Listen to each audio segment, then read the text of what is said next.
Coucou tout le monde, j'espère que vous allez bien. Alors aujourd'hui on se retrouve dans une nouvelle vidéo qui sera un tag dont j'ai eu l'idée je crois en allant en cours. D'ailleurs j'espère que vous avez remarqué mais j'ai changé l'organisation de ma bibliothèque. Si ça vous dit, dites-moi en commentaire si vous voulez que je fasse un bookshelf tour. Donc je vous laisse avec la suite et c'est parti. Donc je vais regarder mon portable puisque c'est là que j'ai écrit mes questions. Donc la première question est le livre qui te fait pleurer. Et j'ai décidé de choisir Si je reste de Gail Forman. Donc c'est l'histoire de Mia qui a 17 ans, qui a tout pour elle, un petit ami, des copines qui l'envient, des parents un peu excentriques, mais sympas, un petit frère craquant et la musique occupe le reste de sa vie. Et puis un accident arrive. Un accident de voiture précisément. La vie de Mia bascule alors. Sombre alors dans un profond coma, où elle découvre deux choses stupéfiantes. D'abord, elle entend tout ce qu'on dit sur son lit d'hôpital. Ensuite, elle a une journée pour savoir si elle choisit de vivre ou mourir. Un choix terrible lorsqu'on a 17 ans. Donc ce livre m'a fait pleurer dès les premières pages de ce... Puisque, comme vous pouvez vous en douter, c'est dès le début qu'on apprend qu'il y a un accident de voiture. Et vu que je suis très sensible, forcément, j'ai pleuré. Donc voilà. Le deuxième livre est un livre qui me rend heureuse. Je vous présente encore une fois PS I Like You de Casey West aux éditions Hugo Roman. D'ailleurs j'ai une petite fissure là, je ne sais pas comment c'est arrivé. Donc je pense que je vous l'ai présenté plusieurs fois, mais pour ceux qui ne connaissent pas ce livre ou qui sont nouveaux sur ma chaîne, d'ailleurs si vous êtes nouveau sur ma chaîne, n'hésitez pas à vous abonner en cliquant sur le bouton juste ici ou alors en attendant la fin de la vidéo et cliquez sur le petit bouton qui apparaîtra quelque part par là. Donc PS I Like You, c'est l'histoire de Lily qui un jour en cours de chimie elle s'ennuie et elle va décider d'écrire des paroles de sa chanson préférée sur son bureau. Lorsque le lendemain, elle retourne en cours et s'assoit à la même place, elle découvre que quelqu'un d'autre a marqué la suite. Du coup, très vite, Lily et son mystérieux interlocuteur, ils vont commencer à se parler. Ils vont se lancer dans une correspondance par lettre interposée.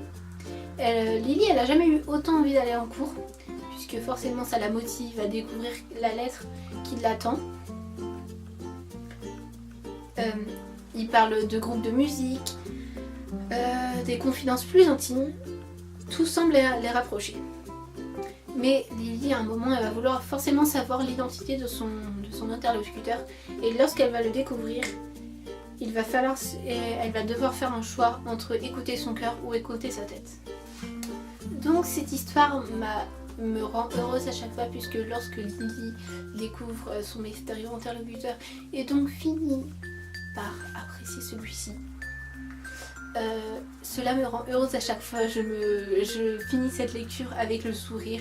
Et d'ailleurs, si Tara passe par là, je lui fais un petit coucou, puisque ce mystérieux interlocuteur est très très charmant, n'est-ce pas? Le troisième livre est le livre qui te rend nostalgique. Et j'ai choisi un des livres Grand Galop, puisque quand j'étais petite, je lisais les trois quarts du temps cette saga, je pense vers 8-9 ans. Et j'ai accumulé une énorme pile de ces livres que je pense maintenant garder.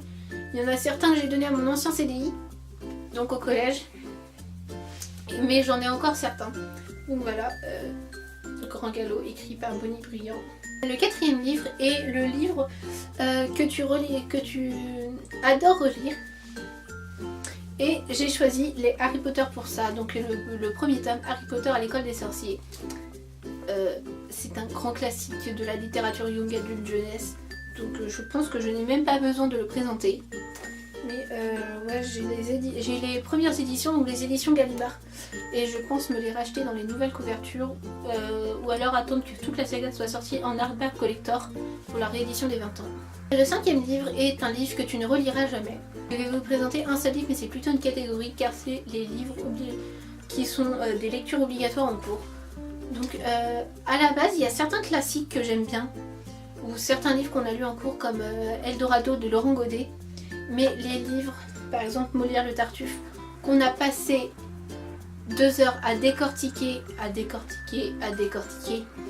je n'arrive plus à le lire après, je n'arrive plus à le lire de la même façon et ça me fait...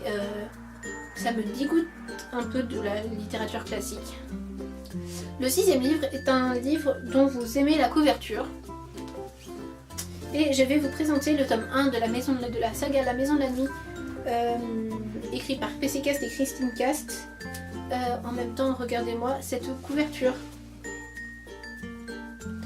Je ne sais pas si vous avez déjà vu une des couvertures de La Maison de la Nuit, mais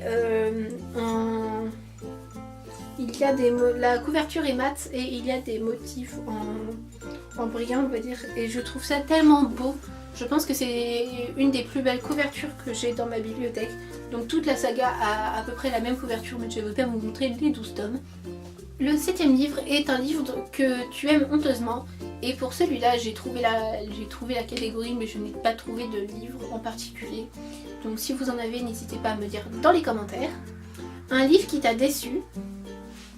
Donc je vous présente le tome 2 de la saga Promise, mais c'est le 3e tome, Conquise, de Ali Kondi, qui m'a déçu puisque les 2 premiers m'avaient beaucoup attiré. Je les avais lus d'une traite et quand j'ai lu le 3e, j'ai été déçue par la fin, déçue par la tournure que prenait l'auteur pour son histoire, et résultat, je n'ai pas acheté le 3e tome et je vends actuellement les 2 tomes sur ma boutique Presse Minister.